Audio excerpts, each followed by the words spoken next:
This is the Garmin Forerunner 265, and this is the Garmin Forerunner 965. 265, 965, 265, 965.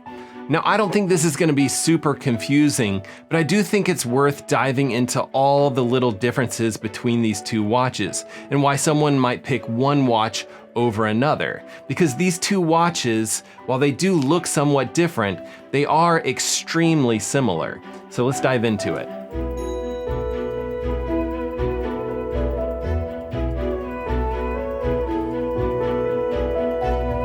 Okay, the Garmin Forerunner 265 cost $450. The 965 cost $600. And the Forerunner 265 comes in two sizes, 42mm or 46mm. And the 965 only comes in one larger size, the 47mm option. And then as far as colors go, the Forerunner 265 has the Whitestone Tidal Blue, 46mm version of the watch. That's the one I'm gonna be showing throughout this video.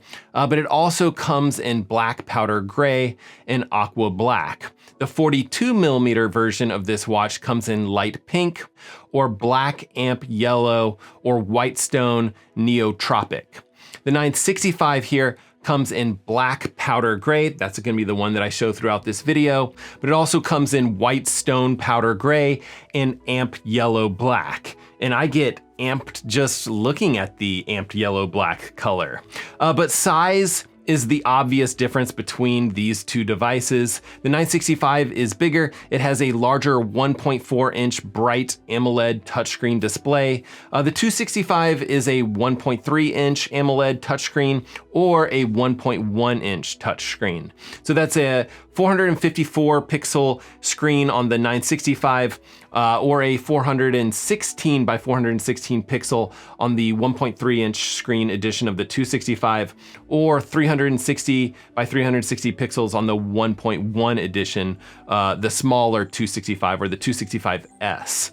And I don't actually have the 1.1 edition of the 265S, but for reference, here's what the Venue 3S looks like on my wrist, as well as my wife's wrist.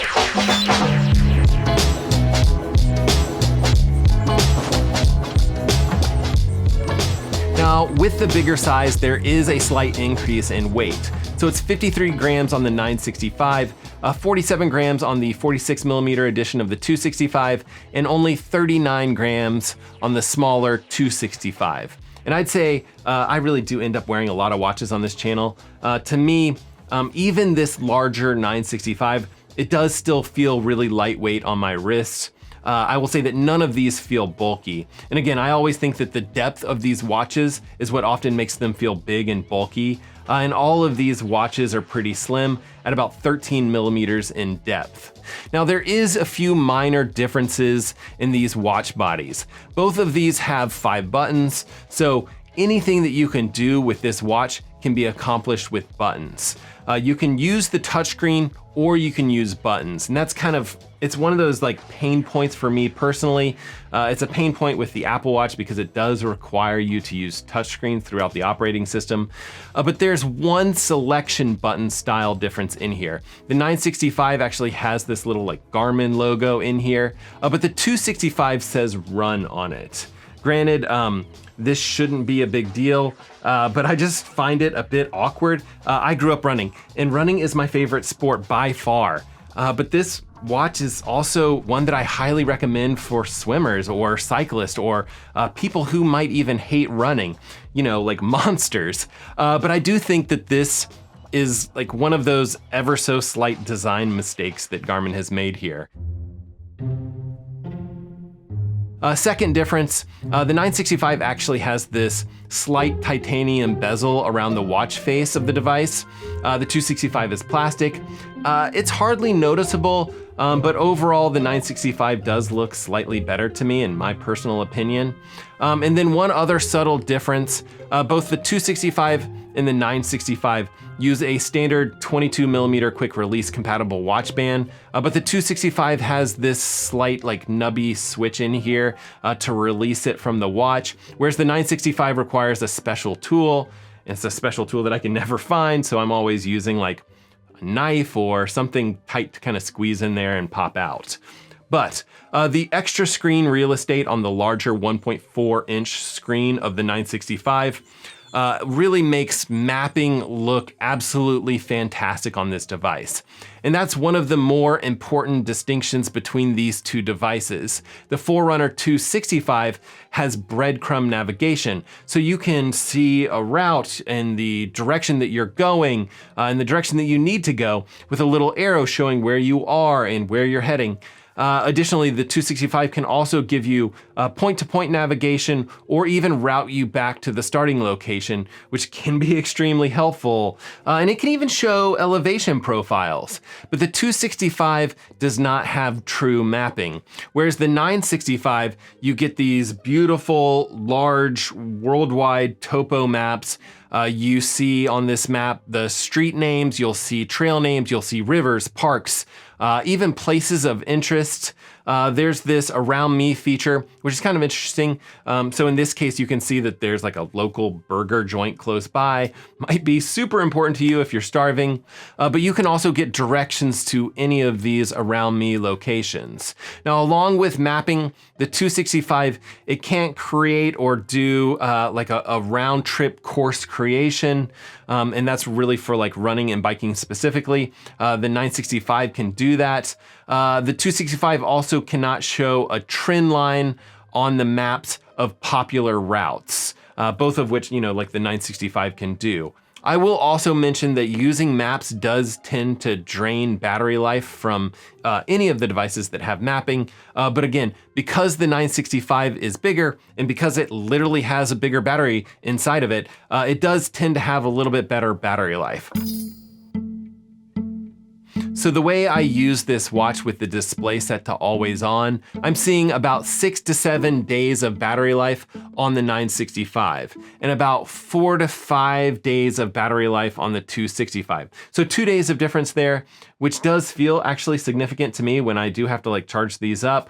And these displays, they have to be one of the biggest battery drains because if you do switch the watch into that raise to wake mode, each of these watches will go about 3 times longer. So a little over 2 weeks for the 265 and about 3 weeks for the 965.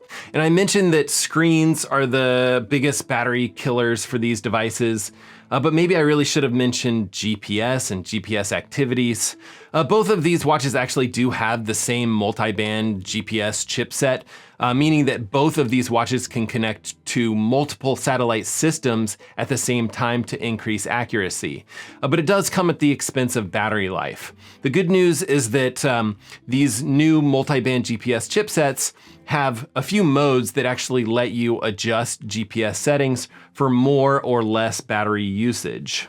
But the basics are that the 965 can go about 31 hours and it's kind of like maximum GPS only mode, whereas the 265 is only about 20 hours. And music, actually. Music is another one of those features that actually takes a big hit on battery life as well. Both of these watches have onboard music, so you can leave your phone at home if you want to, and just use these watches connected to Bluetooth headphones. But it does take a toll on the battery life, leaving you with about half of the range that you'd normally get otherwise. But in that chart that I had up, you'll see this Sat IQ mode. In the settings, it's also called like auto select. And that's probably the way that it'll be set when you actually get your watch by default. And I'd probably suggest that you end up leaving it that way. It's really smart actually. If your watch detects a weaker GPS signal, it'll switch into that multi-band GPS mode, which is more battery intensive. Otherwise, it'll try to maximize battery life. And I'd say that that's probably the way to go. Unless you're doing something that's pretty battery intensive and you're pretty sure it's gonna max out the battery life. So if you're doing something like an ultra marathon, like a 100-miler or something like that, you may wanna tweak these GPS settings. And speaking of ultra marathoning, I guess if that's your thing, you're probably leaning towards the 965 over the 265, well, probably depending on the ultra marathon distance that you're planning on doing. But both the 265 and the 965 do have an ultra marathon activity type. Main difference really is the mapping and battery life for that particular activity. But there are a few activity types that aren't supported on the 265 that are supported on the 965. I did make a chart of those exact differences, and I'll link the PDF below in the description of this video. But the main activities that are on the 965 and missing from the 265 are climbing activities, so that's stuff like indoor climbing or bouldering, and then golf, which I actually think might be a big one for a lot of people. But within those activity profiles, both the larger version of the 265 and the 965, they both have the ability to show up to 8 data metrics on the same page. So no differences there. But I did want to go over a few additional subtle differences between these two devices. Both of these watches use Garmin's standard 4-pin charger. It's like their standard 4-pin to USB cable. The 265 actually has its charging port on the opposite side for some reason. It was actually the same on the 255, so it must be something within this 200 series of watches. But most of Garmin's charging ports are on the right. This one's just backwards for some reason. But the 965 also has a feature in here that shows heat and altitude acclimation. So if you're racing somewhere at altitude or somewhere hot, it might be a helpful metric to keep an eye on. And the 965 also has a real-time stamina feature, which shows both short-term fatigue as well as long-term fatigue. It's something that I find somewhat useful on the bike, but I don't really use it anywhere else. There's also an endurance score in here, also something that I don't tend to use that frequently. And then on the 965, you still got the Garmin live segments and Strava live segments. All of this is as of early February in 2024, definitely subject to change. Garmin may remove features or add features or make more differences between these two watches in the future. Definitely tricky to keep up with this stuff.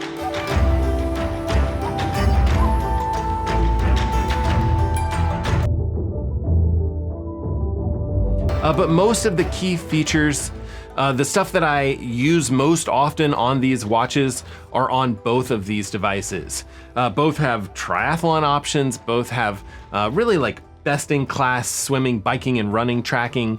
Both have very good GPS tracking, very good heart rate tracking. The hardware is the exact same on each of these devices. I will say that all else being equal, oftentimes smaller watches will provide slightly better heart rate tracking compared to larger watches. Not so much if they're snug on your wrist, but any sort of bouncing is very difficult on optical heart rate sensors. But both of these watches, they're really not all that heavy. Both of these watches have a morning report, which is probably one of my favorite features on these watches, or I'll at least say that it's a feature that I miss when I'm testing other watches. They both also have training readiness, which it's a little bit odd here. Garmin didn't actually allow this metric on the 255 for some reason, but it is on the 265. It's a relatively new metric from Garmin that combines your recent acute load, your VO2 max estimation, stress, how you've slept, and your general recovery needs into one score from 0 to 100.